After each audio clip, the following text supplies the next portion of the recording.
maalintii shanaad ee ololaha doorashooyinka xisbiga mucaaradka ah ee wadani oo guud ahaanba dalka ka dhacay ayaa deegaanada Coodanle iyo degmada Qorlugud ee galbeedka gobolka Buuhoodle waxa uu xisbiga mucaaradka ah ee wadani uu ku soo bandhigay wacdaro iyo fantasiyo aan hore looga baran xisbigaasi isagoo u quuskooyay korneeladii kulmiye ee kula baratamay codadka deegaanadaasi iyagoo dadka ku dhaqan deegaanada Coodanle iyo degmada Qorlugud ay cadeeyeen badhoorahooda isbedel doon iyagoo ay munaasabadahaasi ay kala qayb galeen madax sarsare oo ka tirsan xisbiga mucaaradka ah ee wadani iyo qurbo joog ka soo jeeda deegaanada Coodanle iyo degmada Qorlugud iyagoo sidoo kale intii ay wafdigaasi ku sugnaayeen deegaanka Coodanle u dhagax dhigay xarun caafimaad oo MCH ah oo xisbiga wadani uu ka hirgelin doono deegaanka Coodanle ee gobolka Buuhoodle sida ay sheegeen ay dhameystiri doonaan inta aanay doorashada madaxtinimo ee dalku qabsoomeen waxaana hadaladii munaasabadahaasi laga kala jeediyay oo dhignaayeen sidan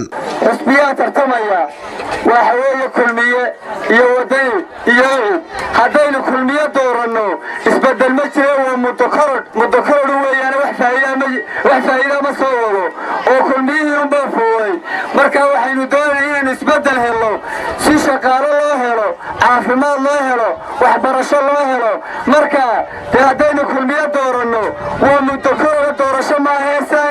saasoo ma walaalayaal maynu mudakarad doonaynaa soo isbedel doonayna baxad lama fadhiisto iyo wadada baytimaanka ah markay baahan tahay yaa reerka maar la isku beega isbedelka cusub baynu u soo baxnay codka soo siin bayna wadani codkeena soo diyaar lama nin war waxaynu doonaynaa soo wadani maaha wadani ha noolaado isbedel baynu doonaynaa soo maaha kulmiye inaynu bedelaamaynu doonaynaa soo maaha waa bedelaynaa kulmiye waxaynu dooranaynaa wadani waxaynu taageeradeena iyo codkeennaba siinaynaa xisbiga wadani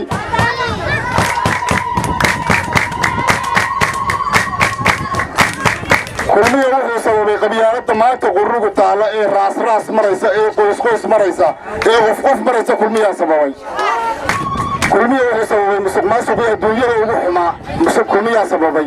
cadaalad darradii ugu xumaanta kulmiyaa sababay qabyaaladii ugu xumaanta kulmiyaa sababay kulmiyaa doorana hadana war kulmiye uu tagay yaanu gaadhigu ka tagina soo raaca gaadhigu taariid ka buuxsanin intii dambe banaane waxaan leeyahay walaalayga xisbiga kulmiye uga hololeeya magaalada ee cidada ku horjooga dadka war dadka gaadhiga intii dambe banaane soo saara xisbigu u socday war maalintii Soomaaliland ugu qaalisaray ee 18 May maxaa loo joojiyay ma isweydiiseen war tuugaysi iyo lacag urusi lagu urusanayo shacabka reer Soomaaliland si loogu doorashada loogu ololeeyo bay ahayd waxa weeyaan inaga cid hadaynu hays imaka deegaankan reer badan baa diga waxa weeyaan 6 reer baa diga waxa weeyaan wax cid ku kooban maaha wax qof xareysan maaha waxa weeyaan wax bac lagu qaadi kara maaha waxa weeyaan qof walba mabdiisa iyo fikirkiisu dhimanaya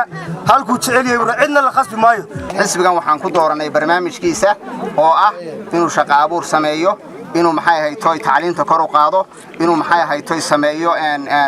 waxa loo yaqaan mashaariicda horumarineed inuu sameeyo cadaaladda inuu wax ka qabto cadaaladda waad garanaysaan sheelasha inta ka buuxdo dad waad garanaysaan inta gacan ku dhigla ka buuxdo waad garanaysaan inta aan cid xukumin waad garanaysaan inta maxay ahayd wax isku haysata ama guriga isku haysata ama jagooyin isku haysata sheelasha ku jirta waad garanaysaan cadaalad darrada saameysay garsoorka iyo maxay ahayd dhinaca cadaaladda waad garanaysaan waxbaan ka qabanayaa oo ka bedelayaa barnaamijka xisbiga ku jirta dalka isbedel baa ka soconaya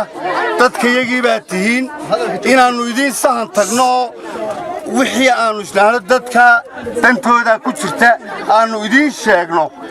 haddii aana dhagaysan weydaan aanu idinku askataynaan doonayna waxaanu ka codsanaynaa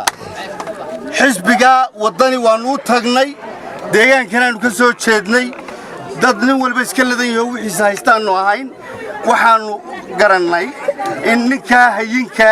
ee Cabdiraxmaan Maxamed Cabdilaahi Ciro ee dad isku wad kale ee odayga ah ee aadka ninka u wanaagsana in waxaanu aragnay inuu ku habboon yahay inuu madaxweyne noqdo dareenkaanu sidnaa waxa weeye reer coodle anagu waxaanu garanaa reer coodle waddanimo kala qaybiya dadka